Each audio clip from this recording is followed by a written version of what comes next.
mula sa TV5 Media Center Reliant. Kasama ang buong pwersa ng News 5. Ito ang 28 KBP Golden Dove Awards Best TV Newscast. Frontline Pilipinas. Tanggapan ng DPWH sa Quezon City, nasunog. Tanong ng taong bayan, may mga nasunog kayang ebidensya sa flood control scandal? Sa Bulacan naman, iligal na paggawa ng paputok, sumabog. 2 patay at may nadamay pang lamay. Sa pool sa CCTV, sugal na Cara Cruz na uwi sa saksakan. Silang mga bay sa News 5 Visayas, mga nakipiesta nagrambulan matapos mag-inuman. Mga kontrabandong carrots na galing China, pistado. Itinago pa sa kahon ng mga tissue. At eto na nga, Catherine Bernardo magkaka-wax figure na.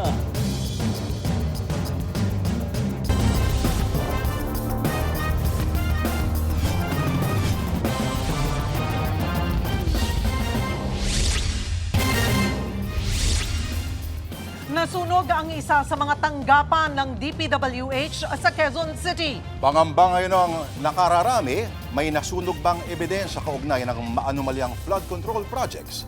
Live mula sa Quezon City, nasa frontline ng balita yan si Faith Del Mundo. Faith, meron bang nasaktan sa sunog? Unang-una sila. Lord Cheryl, 2 nga ang naitalangang nasugatan. Minor injuries nga lamang yan. Pero halos 2 oras din ngang nasunog ang Bureau of Research and Services. Dito nga yan sa DPWH, dito sa Barangay Pinyahan sa Quezon City. Iniimbestigahan na kung ito nga ba ay sinadya dahil nangyari ito sa kalagitnaan ng investigasyon ng maanumalyang flood control projects. Makapal at maitim na usok ang lumalabas sa mga bintana ng DPWH Bureau of Research and Standards sa Quezon City. Sa ibang video, makikitang nabalot na makapal na usok ang paligid ng gusali. Nagsimula ang sunog pasado 12:00 ng tanghali. Umakyat pa ito sa 3rd alarm, kaya 12 ng fire truck ang kinailangang rumesponde. Ideneklara itong fire out mag-aalas 2 ng hapon. Base sa inisyal na investigasyon, nagsimula ang sunog nang sumabog ang isang computer sa loob ng Materials Testing Division ng opisina. Ang BRS ang nangunguna sa pananaliksik, pag-aaral at pilot testing ng infrastructure projects ng gobyerno. Sa kabila ng sunog, wala naman daw naapektuhang dokumento na may kinalaman sa investigasyon ng flood control projects. Ang mga nasira pong dokumento ay mga reports sa mga validation ng materials, yung regular po na ginagawa ng Bureau of Research. Wala pong documents pertaining to the issues na yung pong pinag-uusapan ngayon na naapektuhan po dahil kami po ay nagko-conduct ng research.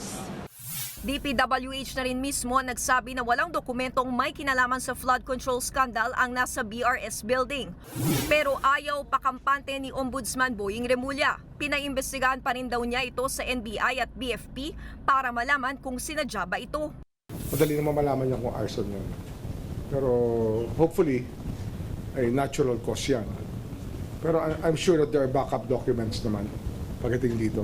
It's disturbing that in a place like Quezon City, masusunog yung records ng isang office na maraming investigation pa ang kinakailangan mangyari. Si ICI Chairman Andres Reyes Jr. pinag-iingat naman ng ibang ahensya at opisina na nag-iimbestiga rin ng maanumalyang flood control projects. As per record now, the burning in Quezon City does not involve flood control projects.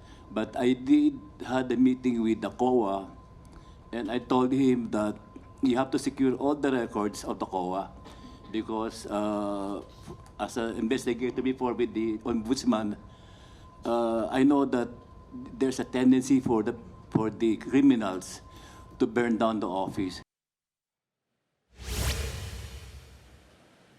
Ayon nga sa BFP QC Fire District ay dalawa nga yung nagtamo ng minor injury. Isang ang fire volunteer at isang empleyado ng DPWH. At ngayon nga ay inimbestigahan ng BFP kung ano nga ba yung sanhi ng sunog at kung magkano nga ba yung halaga ng natupok ng apoy.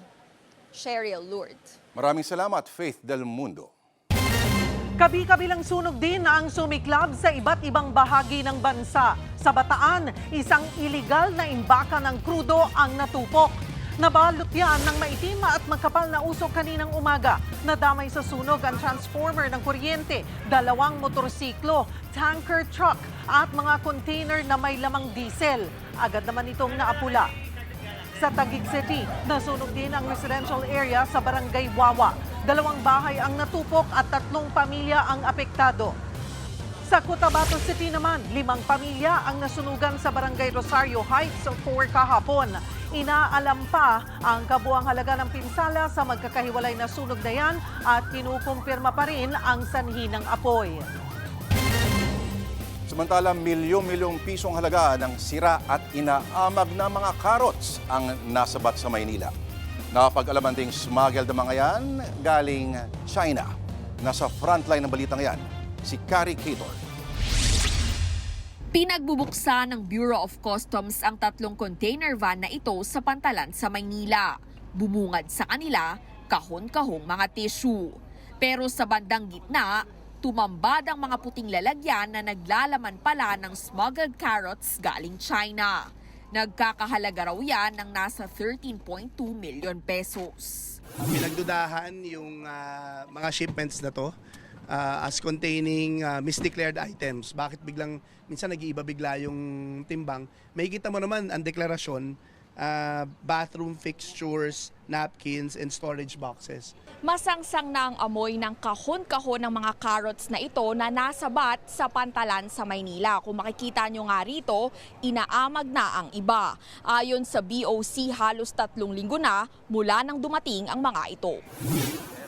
Hinala ng mga otoridad, may inilagay na chemical sa carrots para tumagal ang mga ito kahit hindi nakalagay sa refrigerated container vans. Mukhang yung bagong modus dahil naghihigpit po ang Bureau of Customs ngayon pagdating sa mga smuggling ng agricultural product, sinubukan na ipuslit itong mga smuggled carrots na to using dry containers na, which is siguro nagsusugal sila na yung lifespan ng carrots. It's really a food safety issue.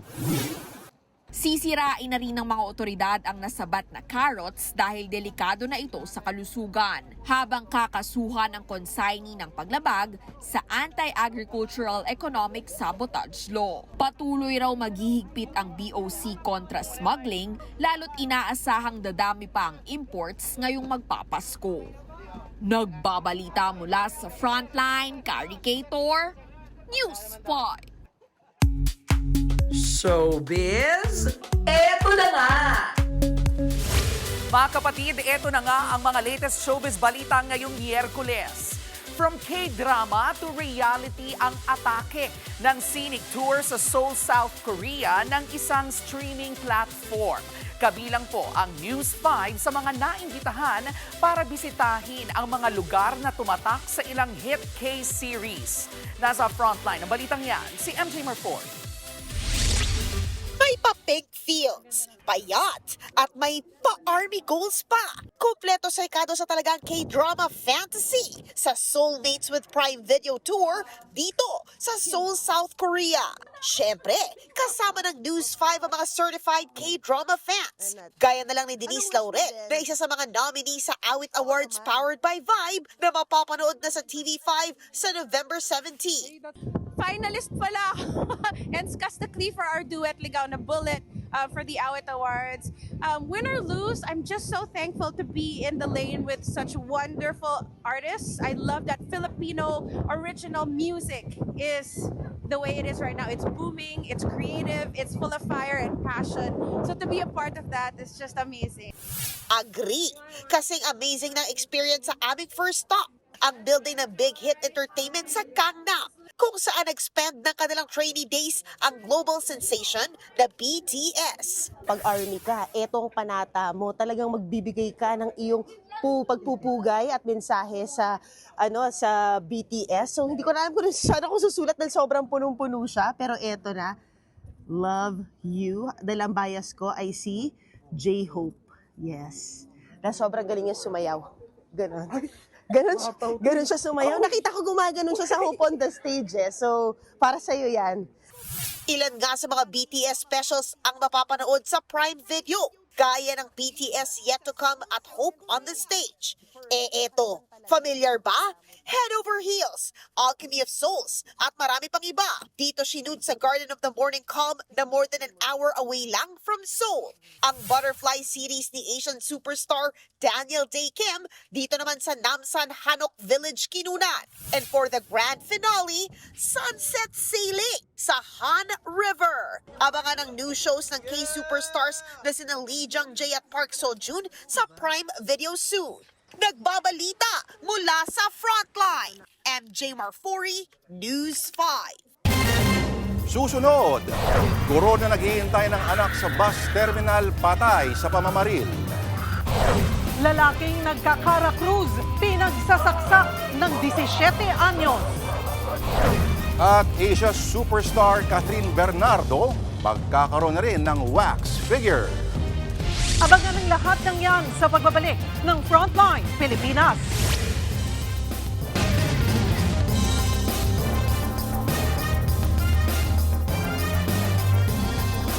Mga kapatid, Cheryl Hosing po. Maging maalam at may pakialam sa mga napapanahong issue at headlines. Mag-follow at mag-subscribe na sa social media pages ng News 5.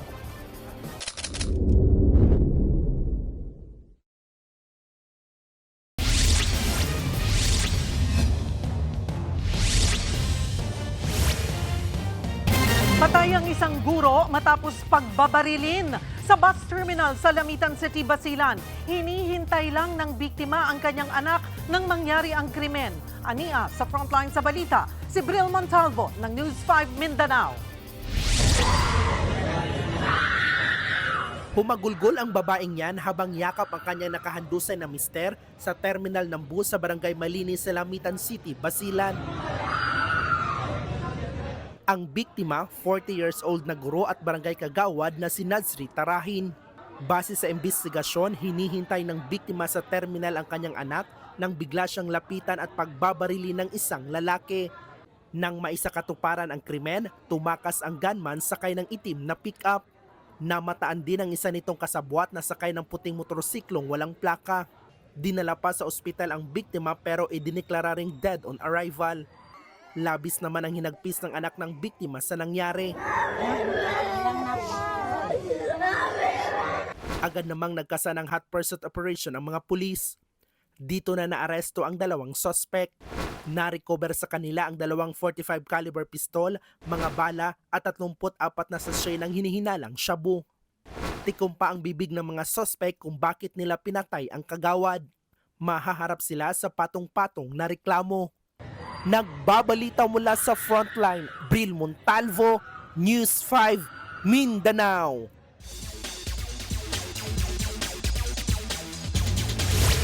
Ilang araw lang matapos mag-champion sa Reyes Cup, sa Philippine Open naman nagpamalas ng galing ang mga Pinoy billiards player. Ang legend na si Django Bustamante, pinakitang wala pa rin siyang kupas. Dinomina niya si Esteban Robles ng Costa Rica sa unang round ng torneo sa score na 10-1. Naglaro rin ang rising star at MVP ng Reyes Cup na si AJ Manas. Tinalo niya ang kapwa Pinoy na si Dennis Po sa score na 10-4. Nagpasalamat naman si AJ sa mga naniniwala sa potensyal niya bilang future of Philippine Billiards, gaya na lang ni Django na nagsilbing team captain nila noon sa Reyes Cup. Napakasarap sa pakiramdam na may tiwala sa akin yung mga pro player natin. So, paghihigihan ko pa. Sa mga naglalaro din dyan ng mga bata pa, paghihigihan nyo lang, practice lang kayo palagi. And makakamit nyo din yung mga gusto nyo sa buhay. Susunod, magkahiwalay na pista sa Cebu na uwi sa rambulan ng mga lasing. At Golden State Warriors, wagi kontra LA Lakers sa NBA. Yan at iba pa sa pagbabalik ng Frontline Pilipinas.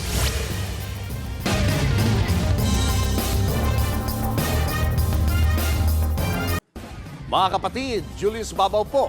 Para sa komprehensibo at makabuluhang balitaan at talakayan, mag-follow at mag-subscribe na sa social media pages ng News 5.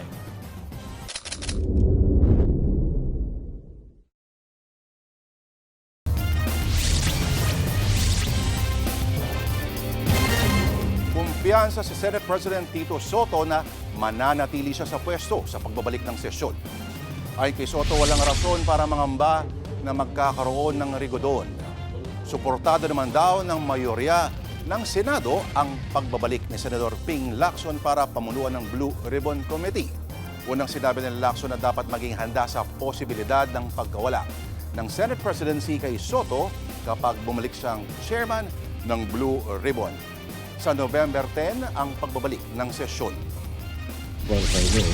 Well, as far as we know, everything is stable in the Senate. Senator Ping did not resign to save the Senate presidency. No, he did not. No. That was a idea of some people. Nangingiti lang kami ni Ping because hindi naman siguro. Well, it could be an idea.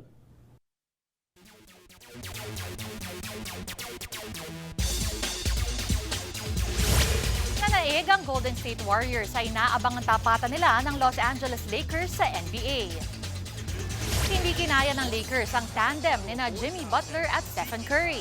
Naka 31 points si Butler habang 22 points naman ang inembag ni Curry. Hindi umubra ang 43-point outburst ni Luka Doncic para sa Lakers. Malaking dagok din ang absence ni Lakers superstar LeBron James na nagpapagaling pa rin sa lower back injury. Nagdiwang naman ng defending champions Oklahoma City Thunder bago ang kanilang opening game. Tinanggap na ng players ang kanilang championship ring. Maganda nga ang naging simula ng season para sa OKC. Tinalo nila ang Houston Rockets sa close game 125-124. At yan muna ang latest sa Frontline ng Sports. Ako po si Denise Tan. Susunod, ilegal na paggawaan ng paputok, sumabog. 2 patay, kabilang na ang isang binatilyong nagbabantay lang ng lamay. Binatilyong natalo sa Caracruz, nanaksak sa Quezon City. Biktima, patay. Ito pang isang sapul sa video. Si Q sumasideline bilang snatcher para mabayaran daw ang utang sa kakasugal. At musikang Pinoy dumagundong sa kauna-unahang Filipino Music Awards. Hip-Hop Kings na SB19, sagad na sagad sa parangal.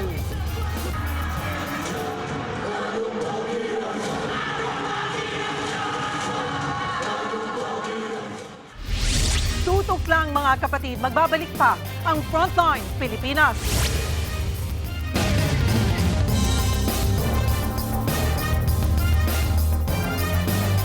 Mga kapatid, Jervy Wrightson po. Eto na nga. Para sa latest showbiz news at iba pang K-alaman, mag-follow at mag-subscribe na sa social media pages ng News 5. Dalawa ang patay sa pagsabog ng iligal na paggawaan ng paputok sa Norzagaray, Bulacan. Nadamay pa ang isang lamay malapit sa pinangyarihan ng pagsabog. At live mula sa Norzagaray, Bulacan, nasa frontline ng balitang yan, si Gary De Leon. Gary, naialis na ba ang mga bangkay dyan? Cheryl Lord, 2 bangkay nga na-recover ng Soko sa ground zero ng paggawaan ng paputok. Matapos ngayon malakas sa pagsabog na biso na illegal na paggawaan nga ng paputok ang nakita dito sa open area na madabong lugar dito sa Norzagaray, Bulacan. Ito po, sumabog po. Wasak na wasak po yung bahay na pinaggagawa ng paputok po. Ayan po, makikita niyo. Wasak na wasak ang illegal na paggawaan ng paputok na ito sa Barangay Partida, Norzagaray, Bulacan. Halos kahoy at yero na lang ang makikita. Sa drone shot video, makikita ang lawak ng pagsabog at ang laki ng usok. Ito po, wasak po. Napakalayo po niya pero po ang wasak po. Maraming bahay ang nasira at nagkalat ang debris sa paligid. Tinamaan yung mga ate. Ba't tinamaan? Ba't pati si bata? Nadamay pati ang mga residente sa lugar. Kwento ng mga residente, Inakala nilang nagte-testing lang ng paputok sa pagawaan. Marami na, datatatat gumagano na siya. Tapos nung biglang may sumabog na. Pagsabog, may pahinga na konti, sumabog na naman. Tapos pahinga uli. Sumabog uli ng napakalakas. Akala mo talaga lindol. 2 agad ang nasawi sa pagsabog. 5 naman ang nasugatan. Ayon sa investigasyon, trabahador sa iligal na pagawaan ang isang nasawi.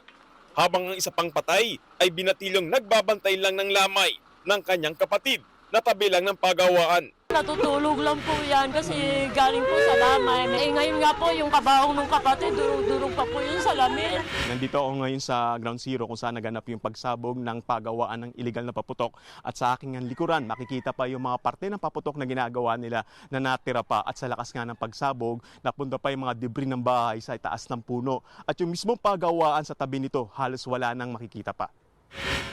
4 na taon na raw gumagawa ng paputok ang iligal na pagawaan na pagmamay-ari ng isang negosyanteng taga Tondo, Maynila sa clearing operation.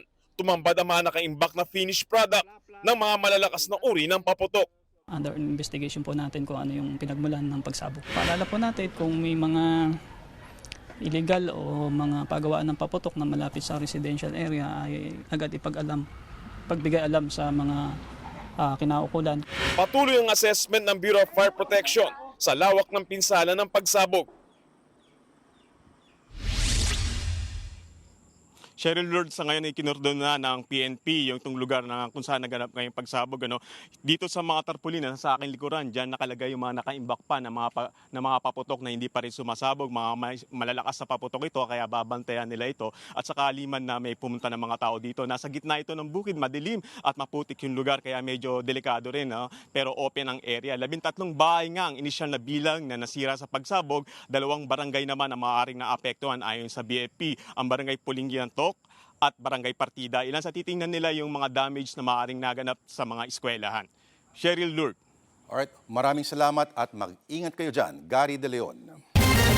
Saksak sa dibdib at mukha ang inabot ng isang lalaki mula sa nakaalitan niyang menor de edad sa Quezon City. Ang punot dulo sa krimen, sugal. Mula sa Quezon City, nasa frontline ng balitang yan, si Faith Del Mundo. Faith, idetali mo naman sa amin ang nangyaring krimen dyan. Cheryl, nauwi nga sa malagim na krimen ang sugal na Cara Cruz dito sa Quezon City. Nakakuha nga ang News 5 ng CCTV ng aktwal na pananaksak. Makikita nga natin na nagkukumpulan yung mga lalaki sa eskinitang yan sa Payatas B sa Quezon City. Ganyan po madalas ang eksena sa mga pasugalan. Maraming tao at nagkukumpulan. Cara Cruz ang nilalaro sa mga oras na yan. Kung papapansin nyo, medyo malayo ang isa sa mga nakakitang lalaki o nakatayong lalaki. Ang nalaman nating impormasyon, nanonood lang yung lalaki. Maya-maya ay bigla na lang nitong sinugod at pinagsasaksak ang isa sa mga nakaupo. Panoorin natin ang eksenang yan.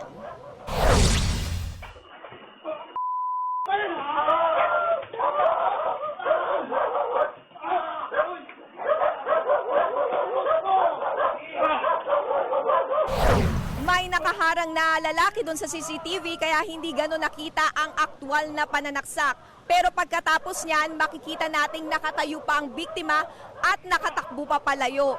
Pero kahit pa may tama na siya ng kutsilyo, itong suspect naman ay tumakas ng madali niya ang biktima sa dibdib at saka sa mukha. Ang mga nakakita sa krimen ay nagtakbuhan dahil nga sa takot.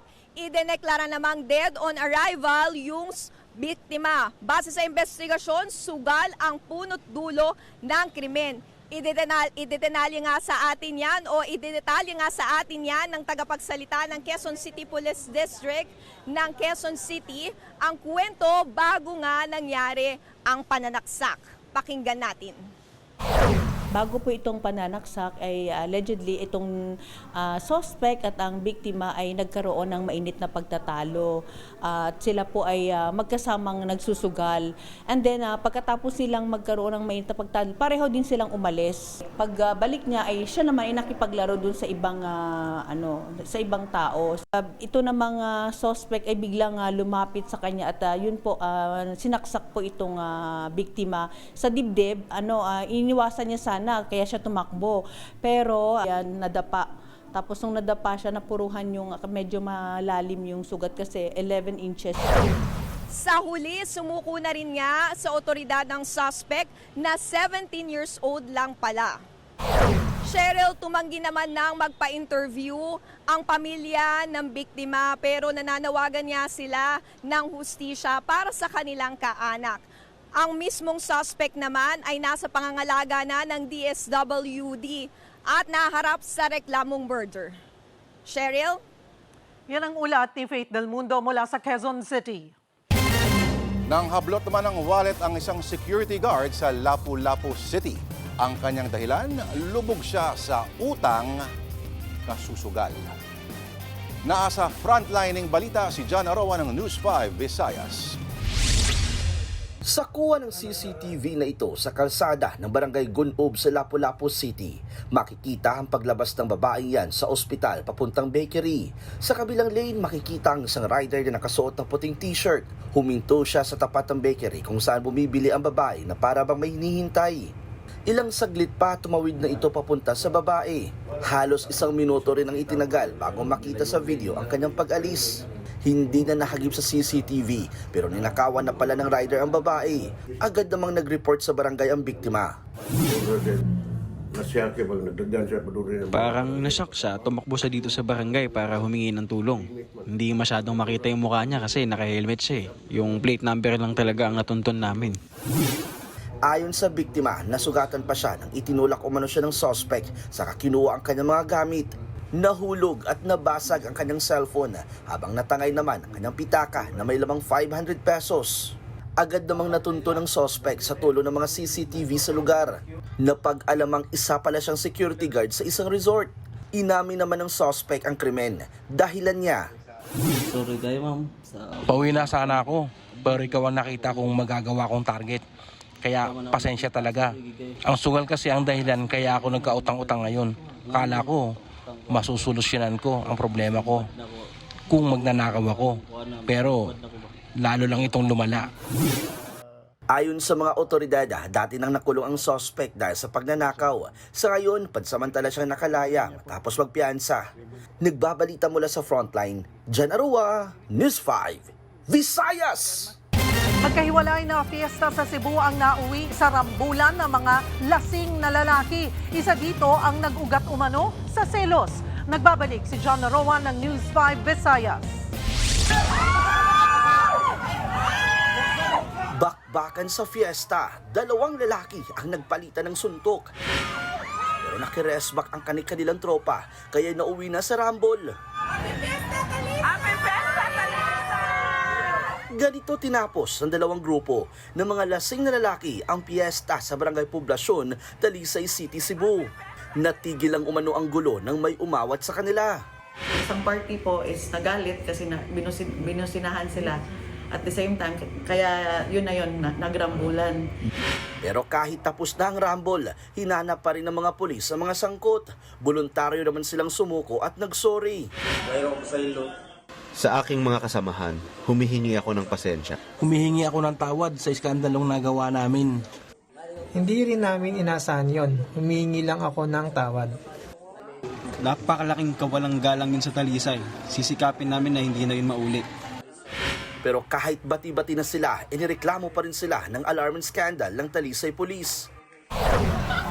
Sa Rambol din nauwi ang piyesta sa Barangay Labangon, Cebu City. Meron 3 lalaki laban sa isa. Meron namang nagsusuntukan. Nasira na nga rin ang isang tindahan na nadamay sa gulo. Natigil lang din yan nang may umawat.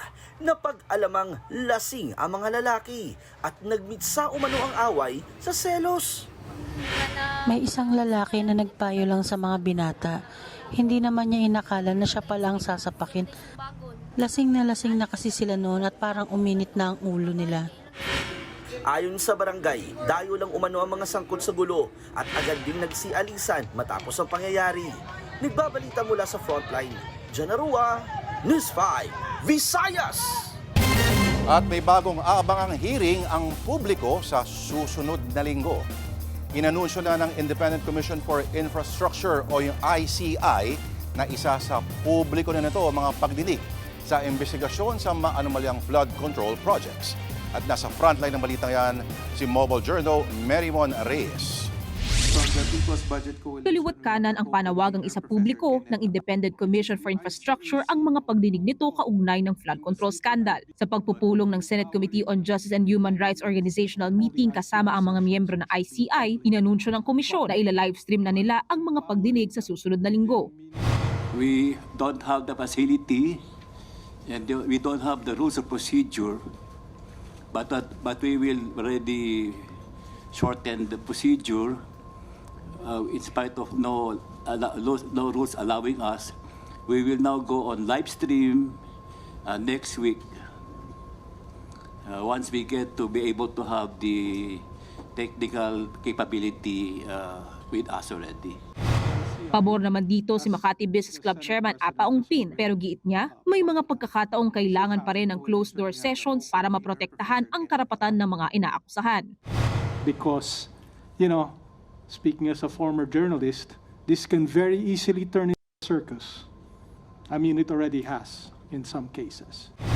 Tinalakay rin ng komite ang Senate Bill 1215 o ang Infrastructure Anomalies Investigation Act. Layo nitong bumuo ng isang Independent People's Commission na mag-iimbestiga sa mga anomalya sa infrastructure projects ng gobyerno. Magkakaroon ito ng 5 miyembro na itatalaga ng Pangulo. Sa loob ng 60 araw, iimbestigahan nila ang isang proyekto at isa sa publiko ang resulta sa loob ng 1 buwan matapos ang investigasyon.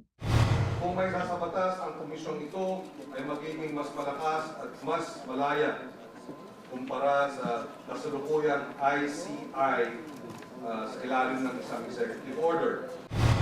Umaasa si Senator Kiko Pangilinan na isa-certify as urgent ni Pangulong Bongbong Marcos ang panukala. Mungkahi naman ni Senate President Tito Soto, kailangang mapasama sa probisyon ang dagdag kapangyarihan sa IPC at pagsasapubliko ng mga pagdinig nito. Bukod dyan, dapat daw payagan ang komisyon na magsampa ng kaso at magrekomenda ng mga isasama sa Witness Protection Program. This Independent People's Commission that we would like to push for, Your Honor, Mr. Chairman, and our resource persons, is not limited to infrastructure. It is encompassing. It will include everything, everything that would need investigation of the people in sectors of government. Suportado naman ito ng ilang resource persons na dumalo sa pagdinig tulad ni dating Senate President Franklin Drilon at ICI Chairman Andres Reyes Jr. Masyado raw malawak ang korupsyong iniimbestigahan ngayon ng ICI.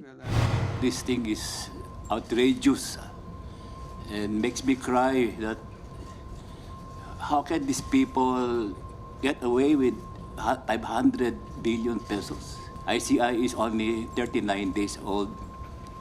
For the last 21 days, we only had 3 lawyers. It cannot be denied that our people today are angry.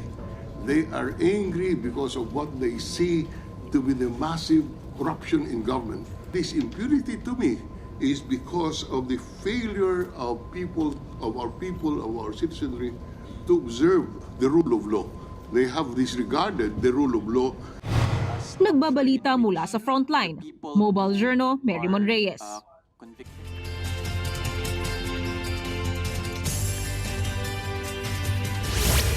Weather update tayo mga kapatid. Nandito na po yung ating ika-19 na bagyo o ang ating pang-4 na bagyo ngayong buwan, ang bagyong Salome. Kanina pong umaga, itinas ng Pag-asa sa Tropical Depression category. Ito pong binabantayan natin sama ng panahon sa loob ng PAR at nabigyan nga yan ng local name na Salome. Ito pong bagyong Salome ay huling namata ng Pag-asa sa lying around 215 kilometers. Diyan po, northeast ng Itbay at Batanes. Katabi po yan ng Taiwan. At ito pong bagyong Salome ay nasa Tropical Depression category pa lamang na nasa around 55 kilometers per hour. Nalakas ng hangin, malapit sa kanyang gitna at kung minsan, may mga pagbugsong umabot sa 70 kilometers per hour. Ito pong bagyong Salome ay sumusubsub po pababa at kumikilos pa west-southwest sa bilis na 10 kilometers per hour. Posible po yung makarating dito sa Batanes area at dito po sa ilang bahagi ng Ilocos Region. Samantalang, ito pong easterlies ang nakakaapekto sa ilang bahagi ng ating bansa. Maliban lang dito sa ibabang bahagi nito na intertropical convergence naman na nagdadala ng mga posibleng pag-ulan. Again, ito pong bagyong Salome ay kikilos po pababa habang unti-unti nga lalapit dito sa areas ng extreme northern Luzon at maaari din po pumunta dito sa western section ng Ilocos Region. Ang nagpapababa po dyan yung ating northeasterly wind flow na kung saan yan din po ang pumipigil sa tuluyang paglakas nito pong bagyong Salome. So posibleng sa darating na Biyernes, yan po ay malusaw lamang or maging isang low pressure area na lamang if nandito na malapit sa ating boundary line sa may West Philippine Sea. Sa ngayon, ang kanyang panglabas na kaulapan ay nagdadala po ng mataas na tsansa ng pagulan dito sa areas ng Batanes pero wala po yung epekto sa mainland Luzon, Visayas at Mindanao. Ito pong ating mga pag-ulan sa Mindanao ay dulot ng ating intertropical convergence zone na nag-i-extend pa sa areas ng Bohol, Cebu at Southern Leyte. Kasama na po dyan ito pong ibabang bahagi ng Western Visayas, ang Negros Islands. Pero ang natitirang bahagi ng Visayas, malaking bahagi po ng Luzon ay patuloy pong makakaasa ng mainit at malinsahang panahon, lalong-lalo na sa tanghali. Pero again, possible pa rin po yung ating mga afternoon showers at thunderstorms. Ganon din po ang ating aasahang panahon dito sa Metro Manila na kung saan magiging mainit po ang umaga hanggang tanghali. Pero kagaya kanina, posible pa rin po yung ating mga afternoon showers at thunderstorms. Kaya kahit maganda po ang panahon sa umaga, ugaliin pa rin po natin ang pagdadala ng payong o anong pananggalang sa ulan. At yan muna ang latest sa ating lagay ng panahon. Muli ako po ang inyong weather frontliner, Alvin Pura, na lagi may panahon para sa iyo. Showbiz, eto na nga! Mga kapatid, ito na nga, powerhouse ang pagsasama-sama ng mga pinakamahuhusay na OPM artists para sa kauna-unahang Filipino Music Awards. Nasa frontline ng balitang yan, si mobile journalist Aimee Atienza. Paano hihigitan ang sagad na nag-aalab na SB19?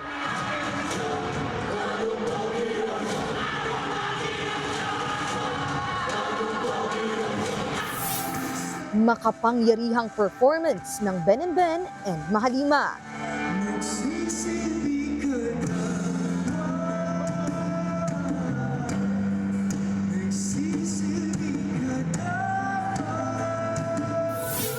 Siyempre, papakabog ba ang nation's girl group, BINI? First time nilang pinerform ang First Love.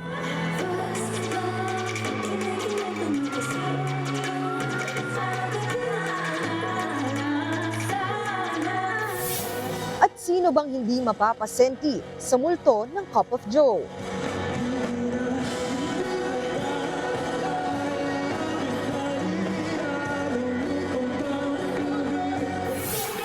Nagliliwanag ang OPM kagabi sa kauna-unahang Filipino Music Awards sa Mall of Asia Arena. Special presenters ang Vibe Jocks na sina Elijah Canlas, Dylan Menor at Joao Constancia, pati na ang actress na si Ashton Olviga.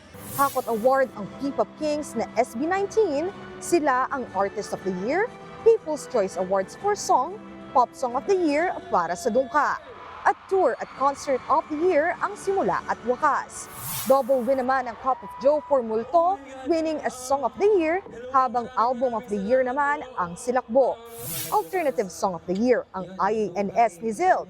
Folk Song of the Year ang Sampung Mga Daliri ni Diwata at Justin. R&B Song of the Year ang Marilag ni Dionela, habang ang gubat na syudad ng Moro Beats ang Hip Hop Song of the Year. Nakuha ng Four of Spades ang Rock Song of the Year para sa Aura. Hinirang naman na Music Company of the Year ang Sony Music Philippines. People's Choice Awards for International Artists si J-Hope. May Special Tribute Awards din kay Pilita Corrales. Lifetime Achievement Award para kay Jose Marichan at Music Foundation Award sa Ang Mission Incorporated. May special performances din si Vibe Jog Maxi. Mapapanood ang Filipino Music Awards October 25 at 26 dito sa TV5. Nagbabalita mula sa Frontline, Mobile Journal, Aimee Atienza. Susunod, phenomenal box office queen na si Catherine Bernardo. Magkakaroon na rin ng wax figure sa Hong Kong. Tutok lang mga kapatid, magbabalik pa ang Frontline Pilipinas.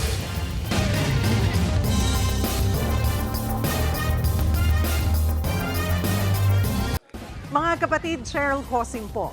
Maging maalam at may pakialam sa mga napapanahong issue at headlines. Mag-follow at mag-subscribe na sa social media pages ng News 5.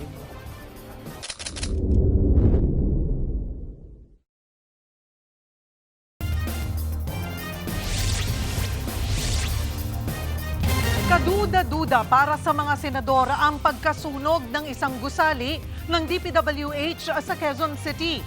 Sa pagdinig ng Senado, kinumpirma ng DPWH na bahagi ng nasunog na gusali ang testing office ng Mimaropa Region. Matatanda ang isa ang Mindoro sa mga iniimbestigahan dahil sa mga ghost at substandard flood control projects. Sabi ni ICI Chairperson Andres Reyes, base sa testimonya ni dating DPWH Engineer Bryce Hernandez, tumatanggap umano ng 1% na kickback ang testing center ng DPWH na sumusuri sa mga materyales na gagamitin sa mga proyekto. I just want to know what is there in the DPWH Quezon City office that was burning a few hours ago. Ano ba laman doon? If I'm not mistaken, this might be part of the Region 4A office. I hope it is not our zone. Ito po yung dito po ang site ng testing materials ng DPWH ng mga suppliers like semento, mga bakal. Dito po tinitest. So, we are looking into it already. Pero ito po yung testing site. Testing site. Wala mga dokumento ron? Of course, meron po, Your Honor. No. Showbiz, eto na nga! Mga kapatid, eto na nga. The cat is out of the bag. Dahil ang phenomenal box office queen na si Catherine Bernardo, magkakaroon na rin ng wax figure sa Madame Tussauds sa Hong Kong. Sa kanyang Instagram account, isinare ni Kat ang preparations para sa paggawa ng kanyang wax figure. Say pa ni Kat, hindi talaga niya in-expect na mapapabilang siya sa hilera ng immortalized Filipino icons sa Madame Tussauds. Next year, nakatakdang i-unveil ang wax figure ni Catherine. Kabilang sa mga Pinoy celebrity na nakadisplay ang wax figure sa Madame Tussauds Hong Kong ay sina Ann Curtis, Miss Universe 2015 Pia Wurtzbach, Miss Universe 2018 Catriona Gray, International Broadway diva Lea Salonga at si People's Champ Manny Pacquiao. At yan nga po ang ating mga showbiz update ngayong Miyerkules. See you tomorrow mga kapatid. Ako po si Jervy Wrights. Cheryl ko, si Miguel lang kaya yung wax figure.